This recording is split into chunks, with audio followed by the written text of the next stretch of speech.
আজ নিরামিষ আলু পোস্ত রান্না করলাম। কিভাবে রান্না করলাম চলুন শুরু করি। 2 চামচ পোস্ত নিয়ে নিলাম, জল দিয়ে ভিজিয়ে রেখে দেব। এখানে 500 গ্রাম আলু নিচ্ছি, খোসা ছাড়িয়ে ছোট ছোট পিস করে কেটে নেব আলুগুলো। 500 গ্রাম আলু সব আমি কাটি নাই, একটা রেখে দিছি। আলুগুলো কাটা হয়ে গেছে,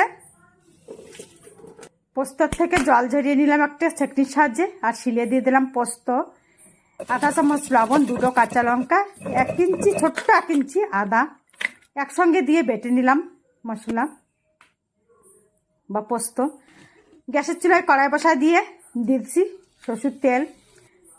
তেল গরম হয়ে গেছে, দিয়ে দিছি ফোড়নের জন্য একটা শুকনো লঙ্কা 2 ভাগ করে দিচ্ছি, 1 টুকরো দারচিনি আর 1 চামচ কালো জিরে। ফোড়নটা ভাজা হয়ে গেছে, তখন দিয়ে দিছি কেটে রাখা আলু। নাড়ে চাড়ে 2 মিনিটের মতন ভেজে লবণ দিয়ে দিছি।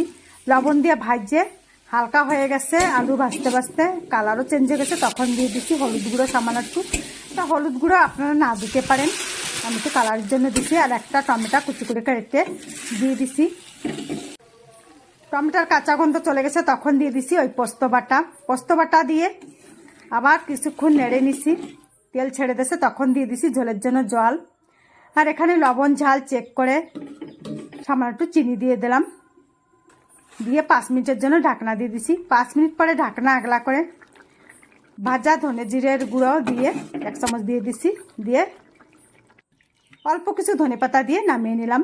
আলু পোস্ত রেডি হয়ে গেছে। আপনারা ভাত রুটির সঙ্গে খেতে পারেন, খুবই ভালো লাগবে। আজ এই পর্যন্তই, ভালো থাকবেন, সুস্থ থাকবেন।